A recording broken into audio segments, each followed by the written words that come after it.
খাজা কুতুবউদ্দিন বখতিয়ার কাকি রহমাতুল্লাহি আলাইহির মাদ্রাসায় নিয়ে গেল।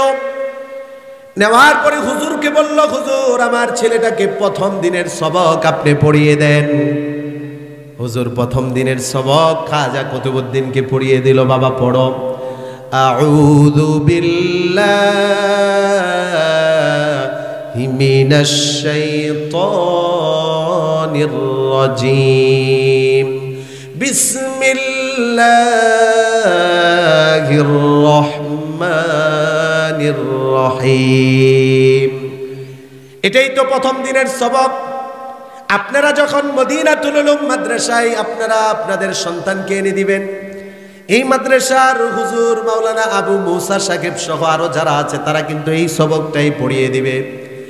কুতুবউদ্দিনের উস্তাদ যখন প্রথম দিনের সবক পড়িয়ে দেয়, ছেলেটা আউযু বিল্লাহ পড়ে, বিসমিল্লাহ পড়ে, সাথে সাথে নিজের থেকে সূরা ফাতিহা শুরু করে দেয়। আল্লাহু আকবার বলে। সূরা ফাতিহা এটা তো সহজ, এটা না হয় মুখস্থ করে নিয়েছে বুঝলাম।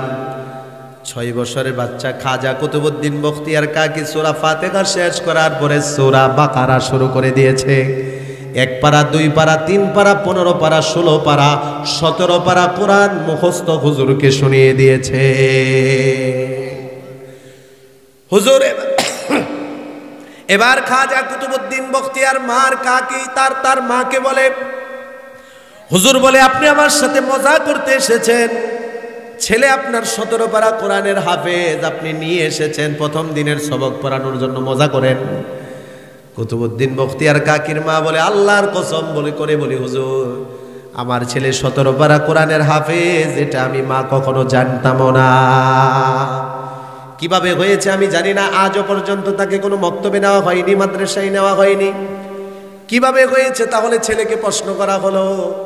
ছোট্ট ছেলে বলে, মা তুমি কেন অস্বীকার করো? আজকে আমি 17 পারা কোরআন হাফেজ হয়েছি, একমাত্র অবদান হলো মা তোমার। মা বলে, বাবারে কিভাবে, আমি তো তোকে কোনোদিন পড়াইনি। কয়, মা তুমি আমাকে পড়াওনি ঠিক আছে, কিন্তু তুমি সব সময় পড়েছো। আল্লাহু আকবার। ওগো মা, তোমার গর্বে আল্লাহ যেই দিন থেকে আমার মধ্যে প্রাণ দিয়েছে, যেই দিন থেকে আমি নড়াচড়া করেছি, সেই দিন থেকে শুনেছি মা যখনই সময় হয়েছে তুমি সব সময় আল্লাহর কোরআন পড়েছ। ওগো মা, আমি দেখেছি আমি হওয়ার পরেও যখনই আমাকে দুধ পান করিয়েছ, যত কাজই করেছ তোমার জবানে আল্লাহর কোরআন ছিল। মা তোমার পেটের ভিতরে থেকে থেকে কোরআন শুনে শুনে জন্মের পরে দুধ খাওয়ানো অবস্থায় কোরআন পড়েছ, এগুলো কান দিয়ে শুনে শুনে আমি 17 পারা কোরআন মুখস্থ করে ফেলেছি। আল্লাহু আকবার। এখন কি সেই মা পাওয়া যাবে?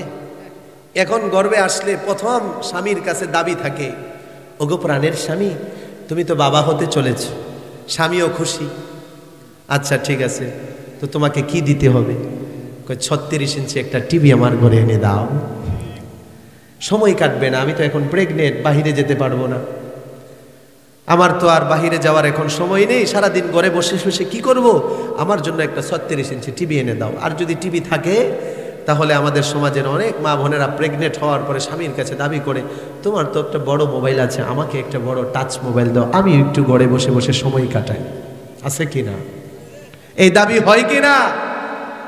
যে মা গর্ভে সন্তান আসার পরে সময় টাইম পাস করার জন্য সারাদিন টিভি দেখবে, জি বাংলা আর স্টার জলসা দেখে সময় কাটাবে, ফেসবুক আর সোশ্যাল মিডিয়ার মধ্যে তার ঘন্টা কি ঘন্টা সময় যেই মা সন্তানকে গর্ভে রেখে কাটাবে, ওই সন্তান খাজা কুতুবউদ্দিন বখতিয়ার হবে না, ওই সন্তান সমাজের দুর্নীতিবাজ হবে, ওই সন্তান ঘুষখোর হবে, সুদখোর হবে, মাদক হবে, ওই সন্তান দাদাবাজি করবে। ঠিক কিনা?